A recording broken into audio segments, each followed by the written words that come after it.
Assalamualaikum warahmatullahi wabarakatuh. Pemirsa, kembali lagi di channel Ngoprek di Rumah YouTube. Seperti yang sudah saya janjikan, saya akan membuat review daripada DSO 138. Dan ini unitnya sudah ada di meja ngoprek dan kita siap untuk review. Untuk casing sudah saya pasang dan ini tinggal operasional. Saya juga ada function generator ICL 8038. Ini sebagai nanti adalah sumber sinyal yang akan kita tes ya, untuk pengetesan seperti apa pembacaan pada frekuensi sekian, bentuk gelombangnya seperti apa, nanti akan kita lihat dengan menggunakan DSO 138 ini. Sebenarnya saya ingin mengetesnya juga dengan XR2206, tetapi ini IC-nya terbakar karena kena tegangan tinggi, rusak jadi. Juga di sini sudah saya sediakan untuk alat tes nanti untuk tegangan AC. Ini trafo sudah terhubung dengan sumber tegangan. Ini adalah trafo non CT multi tap dari 3 volt hingga 12 volt. Nanti akan kita lihat seperti apa bentuk sinyalnya. Juga ada, ini ada sebuah function generator, ESR meter. Ini kan juga fungsinya sebagai sinyal generator juga. Kita akan ukur frekuensinya, kita lihat seperti apa bentuk gelombang keluaran daripada osilator untuk ESR meter. Ada juga untuk ini bench power supply, untuk ini, untuk power ini, dan juga untuk ini ya.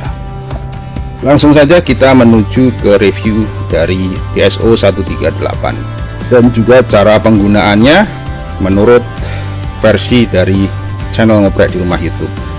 Langsung saja. Cara mengkalibrasi probe calibration internal, yaitu caranya dengan connect red clip ini ke sini, ke dalam ya. Ini kalau nggak nyampe Anda bisa pergunakan alat lain. Di sini saya pergunakan capit yang bisa menjangkau ya. Ini harusnya lubangnya ini diperbesar ini kalinya. Kemudian untuk ini kita dapatkan ini kalibrasinya, demikian caranya. Kemudian adjust time phase hingga 0,2 milisecond. 0,2 milisecond seperti ini. Kemudian kita naik turunkan nih untuk posisi vertikalnya ya. Kemudian untuk ukuran ini bisa kita perkecil, nah seperti ini aja sudah cukup.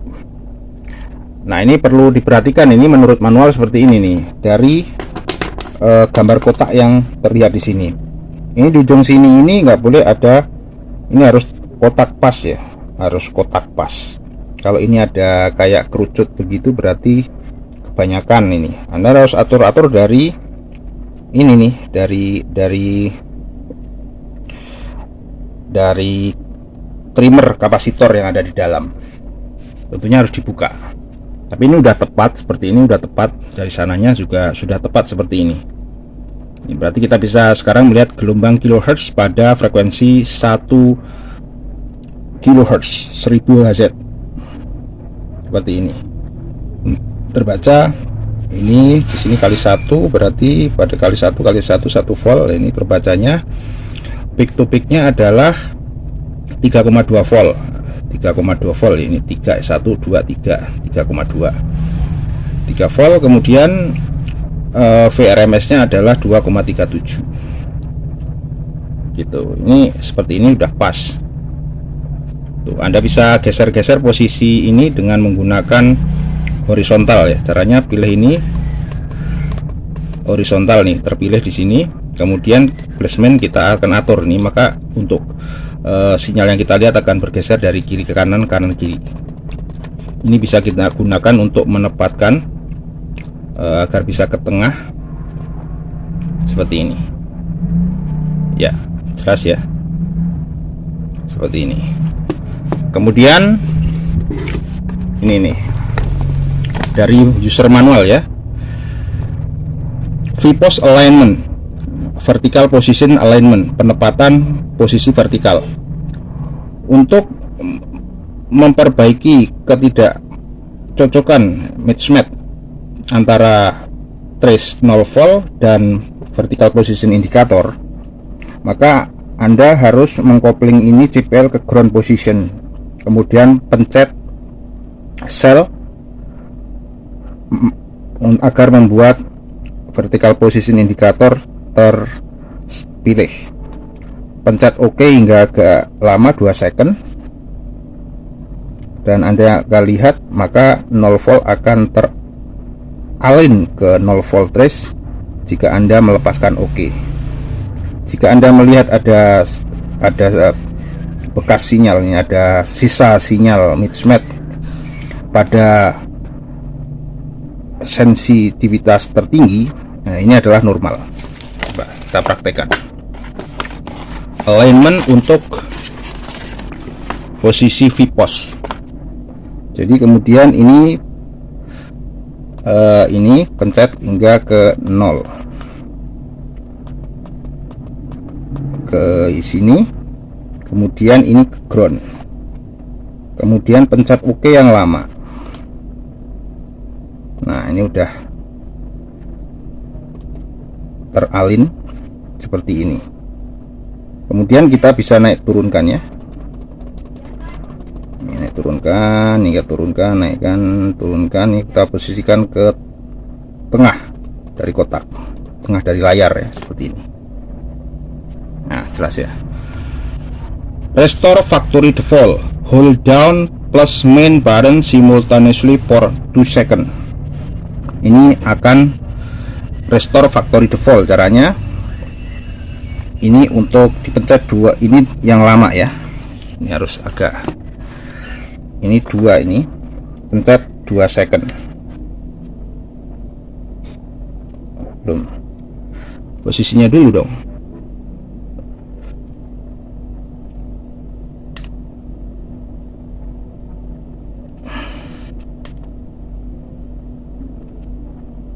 Nah seperti ini.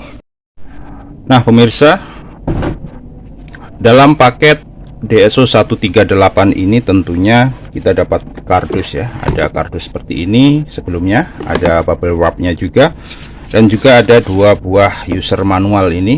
Ini penting ini untuk dipahami, jangan sampai hilang, dan Anda harus pahami betul-betul. Seperti sudah saya ulas ya di ulasan tentang desain dari DSO 138 ini, sama persis nih apa yang ada di sini.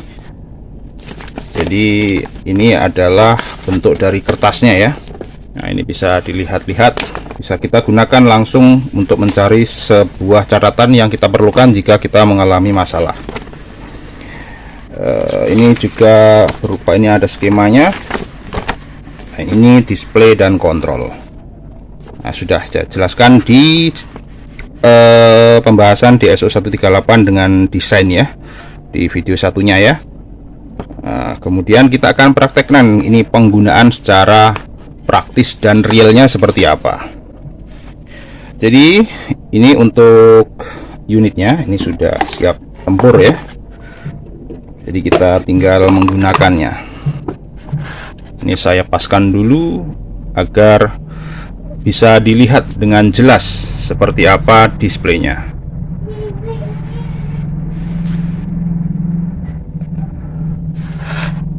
Ya, tentunya dalam paket itu disertakan sebuah ini ya, probe ya, seperti ini probe-nya. Dan ini agak spesifik yang tentunya dipahami ya. Kalau kita menggunakan probe yang standar, bisa juga kan untuk osiloskop yang analog besar ya. Nah ini adalah PT 6100. Ini menurut klaim dari pembuatnya ini mampu hingga 100 MHz. Dalam paket ini juga, ini yang paket modelnya tidak hanya DSO saja, tetapi juga termasuk power supply 9 volt. Harus 9 volt agar ininya nyaman. Kemudian kita akan coba hidupkan tanpa probe.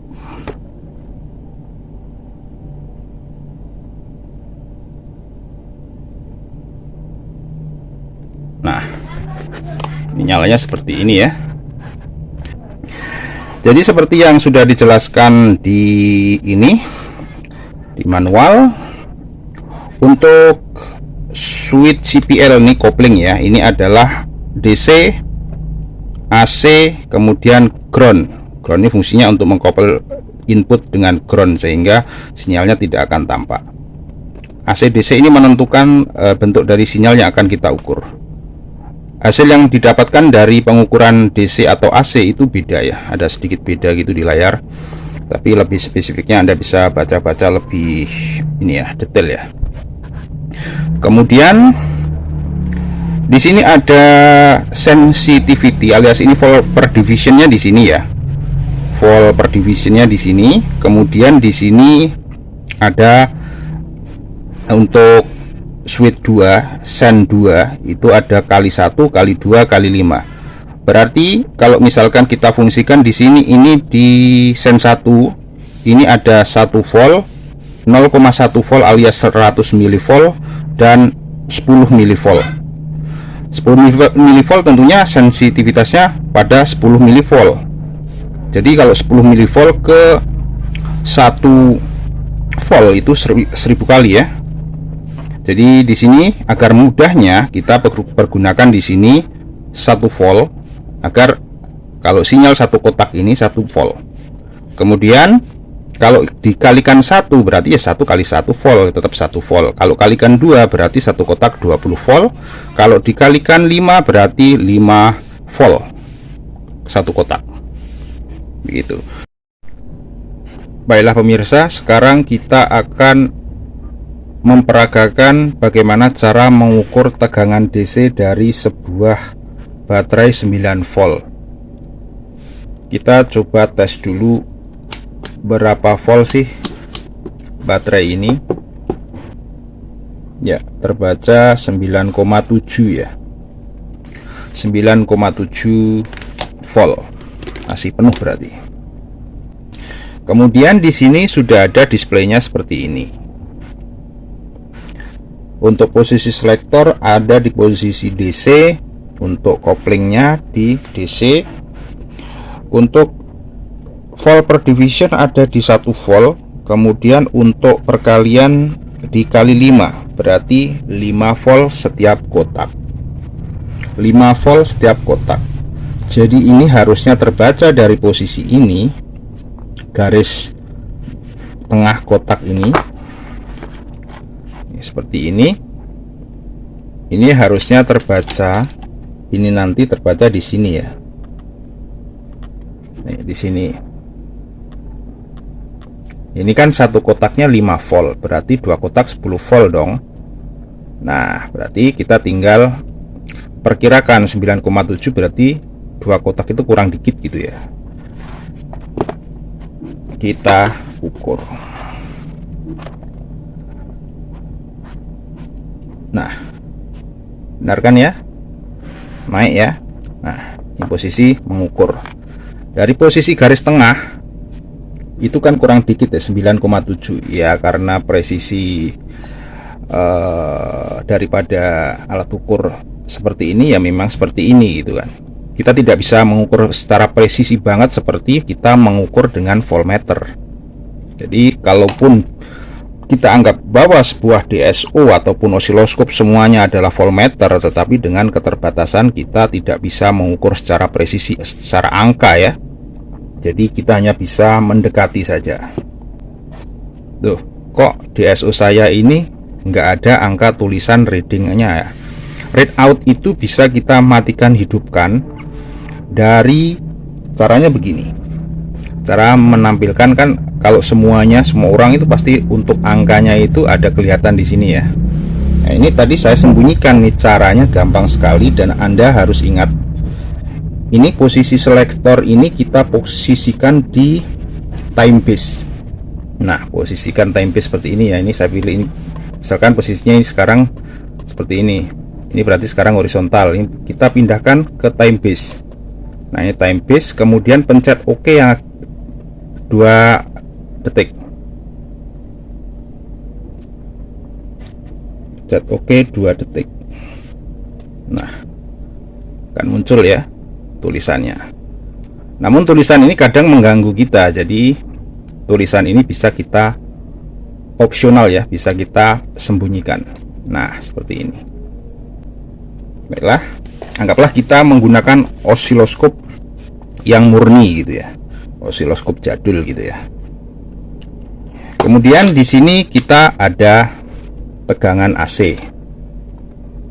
Kita akan mengukur tegangan AC. DC sudah ya. Kemudian ini AC ya, seperti ini. 0, 3 volt, 4,5, 6 volt, 7,5, 9, 12. Walaupun tertulis angkanya seperti ini, tetapi tidak tepat. Bisa kita buktikan. Ini posisinya adalah auto DC. Ini selection ini bisa kita pindahkan ke AC. Tapi kalau auto ring ya, dia bisa langsung menunjukkan. Ini kita pahami dulu nih dari pengukuran AC pada voltmeter ya. Ini 0 dan 3 volt, terbaca 3,3 volt. 4,5 terbaca 5 volt. 6 volt terbaca 6,6 volt. 7,5 terbaca 8,3 volt. 9 volt terbaca 10 volt, dan 12 volt terbaca 13,3 volt. Jadi tidak tepat dengan angkanya ya. Nah, kita pengen tahu nih gelombangnya itu, ini kan AC ini 50 Hz itu seperti apa. Kita langsung saja kita colokkan dari tab yang paling terendah dulu, yaitu 3 volt. Nah, gambarnya seperti ini. Lalu cara membacanya bagaimana ini? Sebelum kita membaca, kita posisikan untuk trigger itu agar berada di antara peak to peaknya, agar untuk gambar ini bisa diem. Caranya kita select ini, pindahkan hingga ke sini, posisi jadinya warna biru ke untuk vertical hole ini ya. Kemudian kita pencet ini 2 second, oke nya, maka dia akan menjadi ke tengah.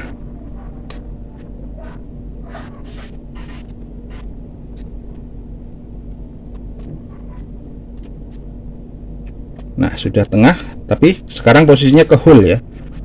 Hole-nya dilepas, maka akan running seperti ini. Ini 3 volt seperti ini ya. Tapi ternyata tidak 3 volt ya. Sekarang ini kan ini 5 volt satu kotak. Satu kotak 5 volt, ternyata terbacanya untuk yang 3 volt itu adalah peak to peaknya hingga hampir 8 volt. 8 ya, sekitar 9 volt malah peak to peaknya dari 3 volt ya. Ini kalau Anda perlu bisa buktikan dengan rumus tentunya, tapi tentunya itu membutuhkan perkalian. Kita langsung saja apa yang kita baca di osiloskop. Kemudian bagaimana kalau kita naikkan tegangannya? Ini ke 4,5 yang 5 volt. Nah, ternyata peak to peaknya bertambah, dia menjadi sekitar 13 volt kalau nggak salah. Peak to peak. Peak to peak adalah antara bawah ini, antara puncak sama bawah nih ya. Ini peak to peak namanya. Gitu. Kita ingin tahu persis nih antara peak to peak itu berapa voltnya, maka kita harus tepatkan posisi vertikal ini. Nah, ini posisi vertikal ini kita geser ke garis yang gampang gitu ya. Nah, ini garisnya ini yang bawah ini. Ini berarti kita bisa baca di sini ini berapa ini? 1, 2, 3, 15, tapi kurang dikit. Berarti ini adalah sekitar 13 volt, 14 volt, 13 volt itu kalau posisinya sini. Jadi kita membacanya seperti ini adalah 13 volt. Coba kita cek dari reading ya. Dari readout-nya. Readout-nya kita tampilkan. Nah, bener kan? peak to peaknya hampir terbaca 13,29, 13,3 volt. Kemudian Vmax nya terbaca 6,6. Vmax itu adalah antara tengah hingga atas ke bawah, dan RMS nya adalah 4,6 volt. RMS itu yang kita dibaca oleh voltmeter itu, jadinya 4,6 volt ya menurut osiloskop. Tadi pembacaannya untuk 4,5 itu 5 volt. Ini ada beda dikit karena toleransi. Kemudian kita naikkan ya, ini kalau 6 volt. 6 volt tadi berapa terbacanya? 6 volt. Oh, ini masih posisi hold. Nah, lebih besar lagi tuh. Kemudian terakhir nih, langsung saya jumping ke 12 volt. 12 volt seperti apa gambarnya? 12 volt tapi tegangan ternyata kan 13,3. Nah, seperti ini nih bacanya ya. Ini bisa kita atur untuk gambar ular ini agar di tengah. Penting nih, centering itu penting. Makanya kenapa saya juga tetap menggunakan osiloskop lama, osiloskop tua, osiloskop analog, yaitu karena dia digunakan dengan cepat, bisa digunakan dengan cepat. Ini kan ya cepat, tetapi kita harus berpindah, dan ini adalah digital. Digital atau analog prinsipnya sama saja. Oke, jadi demikian caranya mengukur AC dan DC. Oke, dari sini ini ada pembacaan seperti ini, frekuensi 50 Hz. Sekarang saya akan membahas tentang bagaimana hubungan antara frekuensi dan pembacaan amplitudo, atau istilahnya adalah gampangnya bagaimana cara membaca frekuensi dari sinyal, dari gambar sinyal. Ini akan saya buktikan dengan menggunakan satunya lagi, menggunakan function generator. Tetapi kita akan coba lihat, telah dulu dari 50 Hz ya. Kita bermain di sini 50 Hz. Apakah benar hitungan 50 Hz ini dari mana? Nah, ini perlu kita ukur, perlu kita hitung. Nah, ini jadi osiloskop itu tidak bisa menghitung. Kalau yang dulu osiloskop analog jadul lah, tapi digital ini dia bisa langsung mengukur frekuensinya. Cara mengukur frekuensi dari periode. Sebentar. Nah, ini yang terbaca di osiloskop. Seperti ini, kita ingin tahu frekuensinya. Saat ini untuk time base itu ada di 10 milisecond ya. Jadi satu kotak ini berarti juga 10 milisecond, berarti antara puncak dan puncak ya, puncak dan puncak seperti ini. Ini berarti ini kan posisinya ini di 10 milisecond. Ini 10 milisecond berarti antara puncak dan sini itu berarti kalikan 2, berarti 20 milisecond. Jadi secara analoginya kalau gambarnya seperti ini ya. Ini tadi sinyal sinusoidal. Peak to peak itu adalah puncak gunung dan lembah.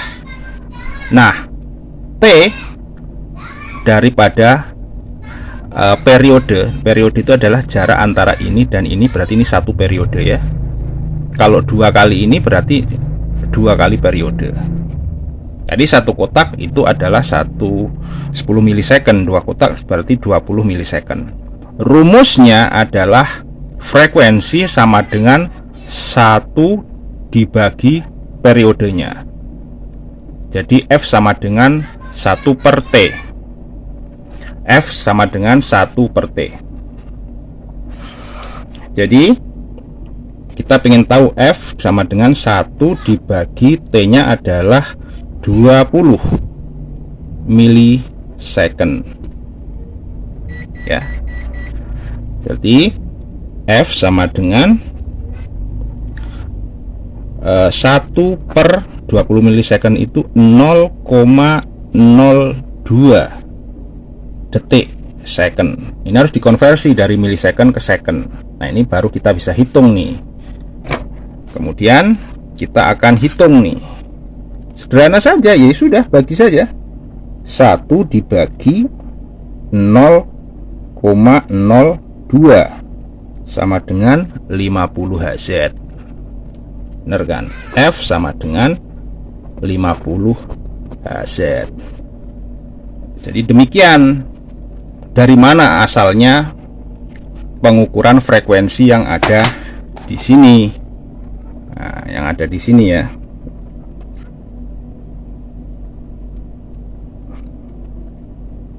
Nah, ini asalnya adalah dari rumus ini. Ini berlaku general tentunya. Untuk frekuensi yang lain juga sama. Anda bisa hitung seperti ini. Kalau misalnya untuk time base-nya di atasnya bagaimana misalnya. Nah, itu kita bisa hitung dari sini. Misalkan time base-nya 2 mikrosecond. Berarti untuk F-nya adalah semakin tinggi, yaitu tinggal kalikan saja, tambah 01 berarti 500 Hz. Gitu. Namun ini yang juga Anda ketahui ini. Pengukuran dengan periode seperti ini hanya bisa presisi untuk di bawah 1 kHz kalau nggak salah. Kalau pada frekuensi counter, high speed, dan juga ingin mengukur frekuensi tinggi, ini menjadi kacau balau ini kalau menggunakan rumus F sama dengan 1/T ini. Jadi yang diukur itu harus antara trigger puncak dan period itu lebih rumit gitu. Jadi agar itunya nanti akan kita buat di video yang lain. Baiklah, dari sini sudah jelas ya. Semoga sudah jelas. Kalau nggak jelas, Anda bisa baca sendiri dari literatur. Jadi demikian kalau kita pengen mengukur frekuensi secara manual. Sudah saya demokan di sini dari pengukuran DC, AC, dan juga frekuensi. Sekarang kita akan mencoba pada frekuensi yang tidak beraturan dengan menggunakan sebuah function generator. Function generator di posisi frekuensi rendah keluarannya. Ini kalau rendah, kalau nggak salah hanya sampai 5 kHz, 5000 Hz. Dan ini ada outputnya. Ini satu adalah sinus, satunya lagi segitiga, dan satunya lagi kotak. Oke, langsung saja kita akan lihat seperti apa outputnya. Tuh. Ini sengaja saya hilangkan untuk tulisannya ya. Biar seperti ini saja. Kemudian ini saya langsung, ini sekarang pada posisi time base 10 milisecond. Kita akan lihat sinyal dari sinus pada frekuensi sekian gitu ya. Dan sebelum itu saya jelaskan dulu bahwa sebelumnya kalau Anda menggunakan function generator seperti ini, nah, sekarang bisa digantikan dengan barang seperti ini. Osiloskop yang segede ini, nah, Anda bisa ganti dengan osiloskop yang segede ini. Tetapi dia bisa mengukur frekuensi bandwidthnya hingga 35 MHz, tetapi ini hanya sampai 200 kHz. Jadi Anda harus pahami ya, digital tidak akan selalu menyelesaikan masalah. Dan juga ini adalah digital pada kelas low end, bukan yang kelas high tech. Oke, di sini kita akan peragakan bagaimana untuk mengukur melihat gelombang ground sampai merah ke sinus dulu.